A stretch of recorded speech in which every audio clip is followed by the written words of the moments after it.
Hey everybody, welcome back to the Take 5 Art Challenge. It is the June prompts and I'm so happy to share these prompts with you this month. They are given to us by the lovely Ree, who is Mrs. C Scraps on Instagram. Check her out. So the prompts this month were pretty challenging, I must say. But I really love what came out of those prompts for me. I am just putting them up on the screen now for you to have a look at. And so let's get started. The first thing I decided to do was I'm grabbing the texture paste and using the stencil that I love to do. The brick stencil definitely is one of my favorite go-tos. I love the accomplishment of making a brick wall. I know it sounds really strange, but it's really satisfying for me, and I do love the end product of a brick wall. So what I'm doing is I'm adding the brick stencil to about 4/5 of the page all the way down. And then I'm coming in with some paint. This is prompt 2. Ree's put ink or sprays, but I figured she means like colors, so I've decided to add paint.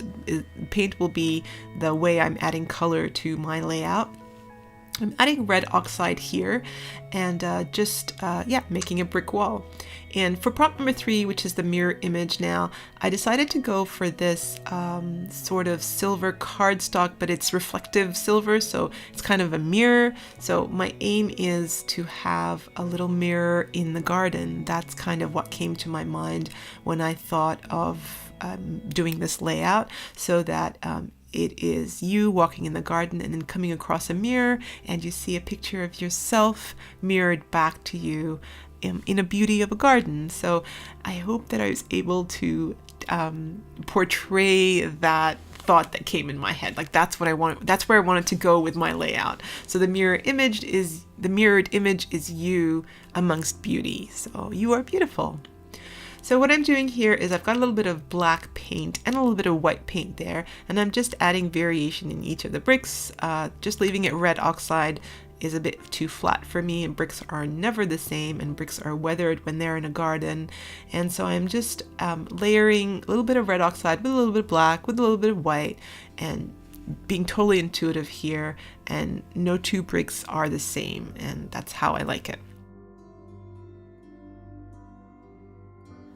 Quickly just drawing in between, and then what I wanted to do is I wanted the bricks to be overgrown with greenery. So I'm adding some emerald green. So one of the prompts was you could only use 4 colors in your layout. So my 4 colors are going to be the red oxide, the green, and a little bit of yellow later on.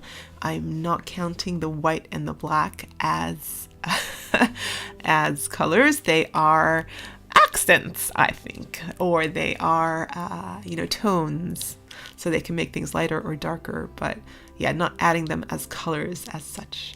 So here's me trying, and it felt like I was doing a little bit of a dog's breakfast here. I'm like, what's going on here? This is like the worst kind of green shrubbery overgrown garden I've ever seen. So I kept coming back and forth with light green and then black green, and then adding a little bit of black to make it darker, and then adding a little bit of white. And then I just felt like I couldn't get a proper overgrown bush down at the bottom there. I hated the vines that went up the side there. I tried to add leaves and it didn't look very good, and I felt like I'd totally stuffed up this layout. So I grabbed this dimensional effect and I went back in mixing black and green, and actually the dimensional product worked really well. So it made it look like it was thicker and more layered, and as I added more of the variations of green and black and white, it actually started looking more like a leafy bottom towards the bottom of that wall. So I've left it all here for you to see. Obviously it's going really fast because it's like watching paint dry. It's so boring, but I just wanted you to see that it was a process. This probably took me something like 30 minutes to, back and forth. But I got there in the end and I was happy with it at the end. At this stage here, I felt like it wasn't complete, like it didn't go all the way down to the bottom. So you'll see I'll go back here and start adding some more to the bottom, and it looks layered, like the grass is never one length, right? So it works out at the end. And here I come with my third color, just adding a little bit of yellow really helps with that depth. And then I decided that, you know, the mortar had to be a different color than white. So I decided to put yellow through the bricks. And I don't know if I like that now, but it's fine in the end. I guess you can't really have weathered mortar be white. So the yellow looks good in the end. And look how the texture picks up at the bottom there. It looks really good. Now on to the last prompt, which is the use of the staples. And I thought that this was the only way I could do it. So the staples are holding the metallic cord, which is what is holding the mirror up on my garden wall. So I kind of did this kind of pattern here. So staples holding the cord to the mirror, and then I'm going to staple the cord to my page. I've also decided to prop up the mirror with 3D foam tape, just to give a little bit of dimension and make my book even more fatter than it is. It won't close, and it's only halfway used. So I don't know how I'm going to finish it. I might have to take out some pages just to keep it containable. I also add a little bit of glue. It helps with the stick, and I end up having to just wipe off some of the glue that's on the mirror there.